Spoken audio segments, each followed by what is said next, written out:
I have two videos for you. The first one is a News Nation video that is talking about the teaching profession. Then I went and found a couple of articles. One was the News Nation, but I just wanted to flesh out some of the information. Now, this is very important because just like nursing, the teaching profession is under attack.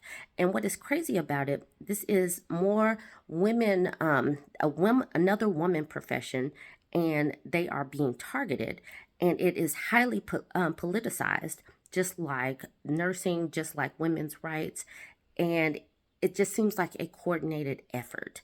And we have got to get to the bottom of this. So I want you to go ahead, watch these next two videos. Tell me what you think. Are you seeing this? Are there any other industries that you're seeing this in? And then come back at the back end and let me know what you think. So instead of fixing the problem, y'all are going to blackmail teachers. Okay. Students have just started enjoying their summer break. School districts across the country are already planning for the next year. However, the teacher shortage is forcing some states to ramp up efforts to retain those who sign contracts. Stephanie Haynes joins us live in Dallas with more. Stephanie, good morning. Hey, Kelly, good morning. This is really tricky. No school district wants any teacher to up and quit and leave them in a bind to find a new teacher for either the current school year or the next school year. So more and more states are going after teachers who break their contracts. And for instance, right here in Texas, the number of requests to either suspend or revoke the teaching certificate of certain teachers is the highest it's been in years. And in Missouri on Tuesday, 3 teachers will go before the State Board of Education to consider disciplining their license. In each of those cases, the teachers left and quit and technically broke their contract early, and the district reported them to the state board. In one instance saying, quote, contracts exist for a reason, so the district is not left scrambling to replace a teacher. One of the teachers reported she was threatened by students, and that was part of the reason why she wanted to quit. And that's unfortunately a trend that's becoming more and more common, according to the American Psychological Association. Recent data shows 1 out of every 3 teachers reported at least one incident of verbal harassment or threatening behavior by a student, and 14% reported incidents of physical violence from a student, as evidenced right here from this one case in Florida earlier this year when a student with special needs, a video shows him tackling this teacher to the ground. And critics say this will only make the problem worse. And I don't agree with it. I think they're putting a Band-Aid on something that's hemorrhaging, and we know that never works. And it actually will backfire because you won't have people wanting to come into the profession. No one is going to sign up and say, oh, I want to go in and become a teacher and then have my license taken away. And Kelly and Adrian, states are really working hard to try to incentivize hiring teachers, either with apprenticeship programs. In the state of Texas, you do not have to technically have a teaching certificate to be employed by a school district. And in Oklahoma, in some cases, you may not even have to have a college degree to fill certain roles. And in Arizona, you can be a teacher full-time in a classroom as long as you are enrolled in college. There was a survey done of teachers and support staff of in the education field. Now, the sample was of nearly 15,000 people. The participants were teachers, administrators, school psychologists, and social workers. And they were asked if they were planning on quitting. Now, if you look at this graph, and this was taken after the pandemic. It was taken July 2020 to June 2021. So we were in the height of the issues that were exacerbating teaching. So at that particular point in time, nearly half of the teachers were looking to quit or plan to transfer. Nearly a third of psychologists and social workers were saying the same. 29% of support staff, I'm sure that's like janitors, bus drivers, that kind of thing, cafeteria workers, and a third, or 31% of administrators. There are so many issues with this, and instead of fixing the problem, they are doing the Band-Aid where they are attempting to find teachers and that kind of thing.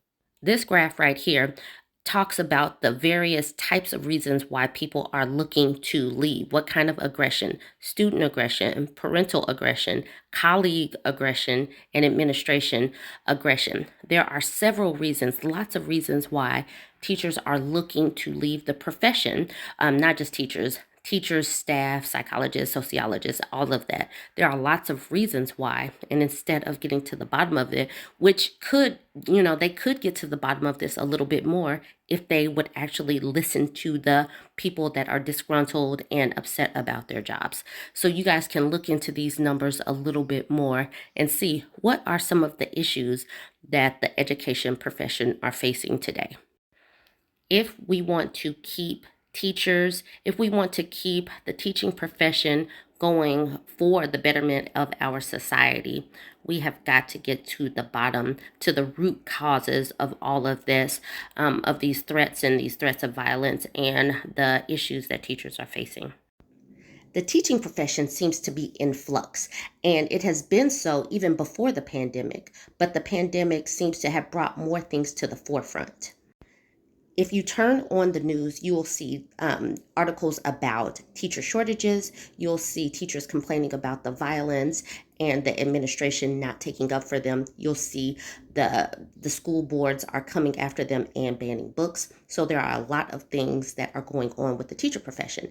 Now, some schools are trying to, or some districts are trying to fine teachers or revoke their teaching licenses.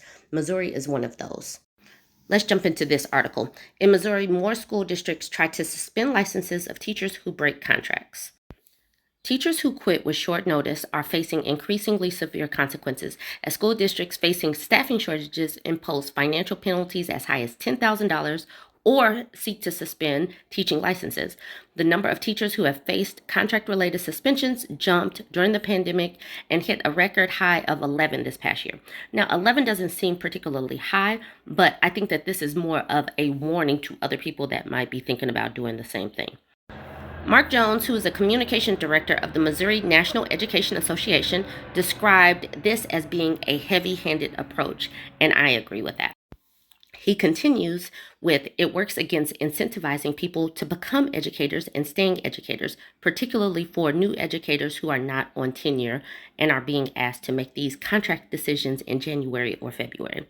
Now, what person that is 18 or 19 that's watching this current climate would sign up to become a teacher or use that money as far as they're going to school to go into a major for teaching?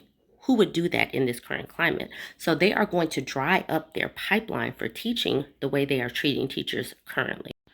Now I want to examine a passage or a couple of passages from this News Nation article, Teachers Facing Fines and Suspended License for Quitting. This article has some overlap talking about Missouri, which I just talked about, but I want to focus on Texas.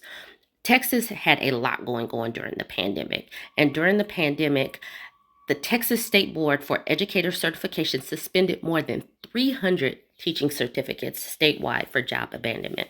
Now, during the pandemic, we know that Texas, a red state, wasn't really taking the pandemic seriously. So teachers must have been wanting to quit for their own health and safety reasons. Between the crazy school boards that are doing the book bannings, people that are claiming that CRT is a thing in schools, and now these teacher suspensions, who is going to want to go into the teaching profession?